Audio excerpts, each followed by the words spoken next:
Señor consejero, estamos ante una estrategia presentada recientemente de energía sostenible de Canarias, que es un elemento muy importante cuando uno la lee, además de contar con ficha financiera, además de contar con indicadores concretos, con objetivos concretos y con una serie de estrategias anexas a la misma, es que está perfectamente, y eso es uno de los elementos que nos parece más potente y queremos resaltar desde el primer momento, muy anexada, está, digamos, muy relacionada con el resto de instrumentos de planificación que desde el Gobierno de Canarias e incluso y ligándolo a otros proyectos de carácter estatal y supraestatal están perfectamente alineados. Hablo de ese proyecto de ley en este momento en la Cámara de Ley de Cambio Climático, hablo también de las estrategias de acción climática que empezamos a conocer ya el borrador del documento y otras estrategias de planificación que, como digo, esta en concreto de energía sostenible está perfectamente relacionada. Creo que esa es una de las cuestiones que por darle rigor, que por darle coherencia, es lo mínimo exigible a la hora de un elemento tan importante como es la energía en su conjunto, pero dentro del marco de lucha contra el cambio climático y de transición energética. Uno de los elementos fundamentales es contar ya, saber ya de antemano que contamos con recursos. El COVID, entre muchísimas cuestiones negativas que no voy a plantear ahora, desde las consecuencias sociales y económicas, tenemos que reconocer que ha tenido algunos aspectos positivos y es la alineación por parte de todas las instituciones, incluso a nivel europeo, entendiendo que era necesario eh, programar partidas económicas contracíclicas para salir de esta situación económica, para impulsar un impulso económico, pero aprovechando de manera clara y decidida que ese impulso económico estuviera perfectamente alineado con un nuevo modelo económico, donde la transición energética, donde la transición climática fuera uno de los vectores fundamentales. Eso nos ha permitido que casi 466 millones del mecanismo de resiliencia por parte de la Unión Europea estén destinados precisamente a esta estrategia que en los próximos, bueno, ya de manera inmediata y en los próximos años va a ponerse en marcha. Son 466 millones que si lo sumamos a otras partidas, tanto de particulares, empresas y administraciones públicas, pueden estar rondando por encima de los 800 millones de euros en cerca, esperemos incluso de los 1.000 millones de euros en el desarrollo completo de esta estrategia.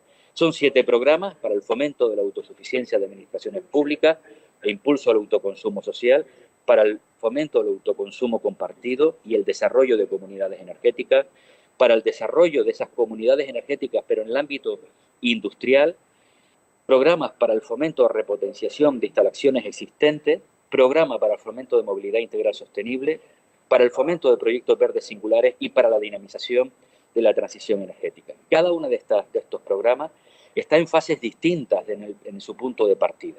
No es lo mismo en este instante la penetración de las energías renovables, baja en Canarias con respecto al Estado, pero muy superior, por ejemplo, que al desarrollo de comunidades energéticas con muy poca tradición, con muy poca implantación en este momento en Canarias, o por ejemplo con la penetración del vehículo eléctrico y toda la estrategia en el ámbito de la movilidad sostenible, que también en Canarias de momento tenemos un bajísimo nivel de penetración. En la segunda parte me detendré en algunos aspectos. Me interesa conocer en qué línea se trabajan los proyectos verdes singulares, quizás uno de los elementos menos conocidos para el conjunto de la ciudadanía, y creo que es importante. Y, por supuesto, el ser capaces de conocer qué acciones concretas y en qué punto concreto estamos en este instante, en el punto de partida de esta estrategia presentada de energía sostenible por parte del Gobierno, y si esa estimación del agregado, no solo de los 466 millones de euros, sino del resto de agentes que van a participar a lo largo de los próximos años, podría alcanzar esa cifra de 800 millones o 1.000 millones de euros. Muchas gracias, señora presidenta. Le pediría que cuando me falte un minuto me avise por la dificultad desde el punto de vista telemático de controlar el tiempo. Sin ningún A mí tipo me de gustaría problema. recordar... Muchas gracias. Le decía que sin ningún tipo de problema. Continúe.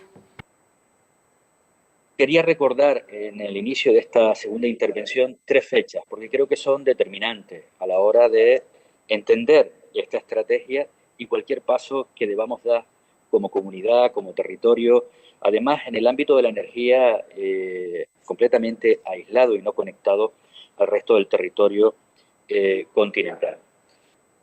2040, ese es el plazo que nosotros, Canarias, nos hemos dado para la total descarbonización de nuestro modelo energético.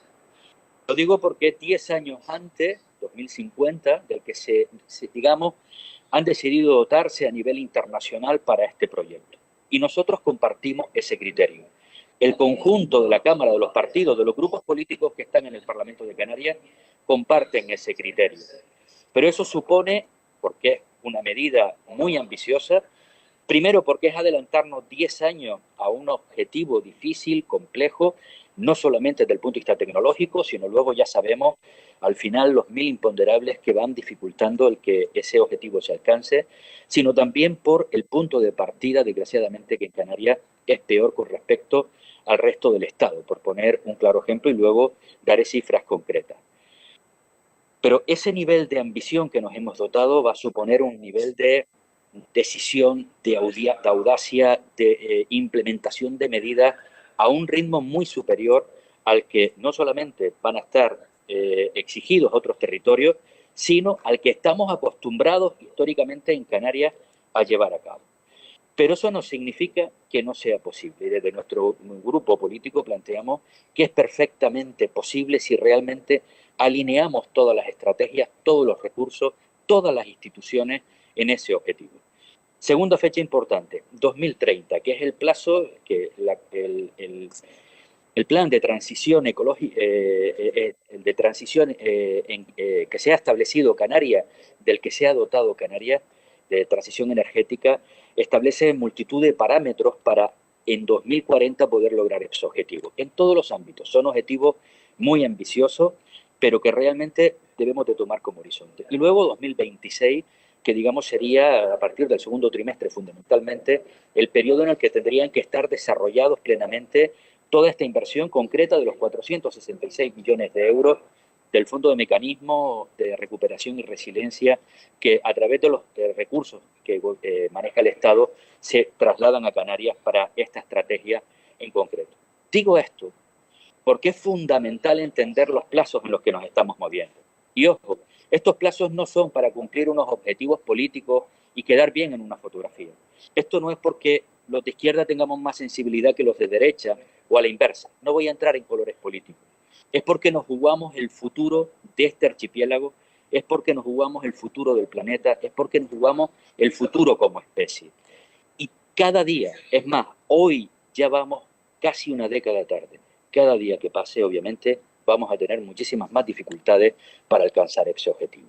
A partir de ahí, centrándonos ya en esta estrategia concreta y tomando como referencia esa fecha. Y reitero una vez más, lo digo porque hay determinadas cuestiones, defiendo la planificación. Creo que y espero que cada uno de los cabildos esté trabajando ya en su planificación para que cuando se desarrolle con plenitud toda esta estrategia, realmente sean capaces de definir los suelos públicos para posibilitar que cuanto más inversión, que cuanta más generación de energía esté en manos públicas, cosa que nosotros también defendemos, sea posible. Pero reitero una vez más, atendiendo a los plazos de los que nos hemos dotado, atendiendo al proyecto, digamos, al gran objetivo como especie, como territorio al que estamos, digamos, en el que estamos inmersos, seamos capaces de verdad de no perder el horizonte de alcanzar ese objetivo. Programa para el fomento de autosuficiencia de las administraciones públicas e impulso al autoconsumo social. Este, junto con el autoconsumo compartido, tanto en el ámbito residencial como en el ámbito industrial, es una de las grandes patas que creo realmente, porque además incide en eso de democratizar la energía. Porque esto depende mucho de las administraciones públicas y depende mucho también de que aquellos que tengan capacidad económica como ciudadanos, y si no es así, a través de las comunidades energéticas y proyectos sociales, ser capaces de ayudarles. Es más, poner cuantos más recursos posible para ese autoconsumo a las personas más vulnerables económicamente y que para ellos no haya, realmente sí puede haber una democratización de la energía y no haya una barrera de entrada. Este es uno de los grandes elementos, hablo desde la propia experiencia. He tenido la oportunidad hace unos meses de implantar de colocar en casa la energía fotovoltaica para producir energía, y en un momento como este el ahorro es absolutamente significativo. Además de la sensación de esa contribución con ese pequeñito grano de arena a la lucha contra el cambio climático desde el punto de vista económico, con lo que estamos viviendo, y me temo mucho con lo que se avecina con el conflicto entre Rusia y Ucrania en materia energética, en materia de precios, realmente podemos asistir en los próximos meses. Me interesa que se centre un poco su segunda intervención en esta línea, qué tipo de apoyos vamos a tener, va a tener el conjunto de la ciudadanía, especialmente la gente con menos recursos, qué predisposición está teniendo de las administraciones públicas para impulsar en sus propias instalaciones este tema, y además en qué fase se encuentra algo más avanzada. Parece ser, hay un proyecto ya muy avanzado en el polígono industrial de Arinaga y empiezan a sonar otros polígonos. Si tiene constancia de otros polígonos industriales que estén en esta línea de comunidades energéticas en el ámbito industrial, pero también muy importante esas comunidades energéticas residenciales y desde las administraciones públicas para dotar de energía a los sectores más vulnerables. Por otro lado, el desarrollo y la penetración de las energías renovables en la generación a través de eólica y fotovoltaica. También, y lo ha planteado aquí, me interesa conocer un poco más, un poco el cronograma para el desarrollo de la geotermia, sobre todo la de alta entalpía, que es la más costosa, que es la que más riesgo genera desde el punto de vista de una inversión que luego puede ser fallida, no encontrar realmente pues dónde pinchar y generar esa electricidad, pero la más potente, la que produce energía los 365 días del año, las 24 horas, y la que puede, en un territorio como el nuestro, y además testado sobre todo en islas como Lanzarote, Gran Canaria o La Palma, tener un altísimo potencial de desarrollo. Se habla de la repotenciación, ese es un elemento también importante, frente a ir consumiendo más territorio, sobre todo en tierra, la importancia de un proyecto concreto de repotenciación de los parques eólicos, los más desfasados, o digamos los que tienen una mayor antigüedad, superior a 10 años, que podría ser que en el mismo territorio, repotenciando, se pudiera dar un salto de hasta 90 megavatios adicionales a los que actualmente tenemos. Y luego, por supuesto, me gustaría también que nos comentara en qué línea se encuentran esos parques offshore, es decir, esos parques que estarían en el ámbito marino, porque tienen un altísimo potencial de producción, porque además no consumen suelo en el ámbito terrestre, eso sí, también desde una clara planificación. No, yo no comparto el que alguien desde fuera decida dónde se coloca, decidirá que tiene intención de colocarlo ahí, pero quienes al final deciden dónde se coloca y cómo serán cada una de las instituciones, las insulares y luego, obviamente, también la institución canaria a través de los mecanismos de los que nos dotamos. Y luego está, por supuesto, el tema de la movilidad integral sostenible. Ese es otro de los grandes retos. El transporte, a día de hoy, es el que genera una demanda mayor digamos, de elementos energéticos, de combustibles, a la hora de generar todo el mix energético en Canarias. Fundamentalmente el terrestre, pero también muy importante el aéreo y el marítimo, cuestión fundamental en un territorio como el nuestro. Y en el año 2020 incluso llegó a ser el que demandó ese mix, el terrestre, un mayor volumen de importación energética, incluso antes que la producción de energía eléctrica. Una producción de Señor energía Campos, le eléctrica. resta un minuto. Perfecto, voy finalizando. Que afortunadamente ya estamos en el 20%, pero muy inferior al 48% en el que están ya a través de energías renovables en el resto del Estado español. Pero digo positivo porque es que hace 4 años estábamos solo en el 8%.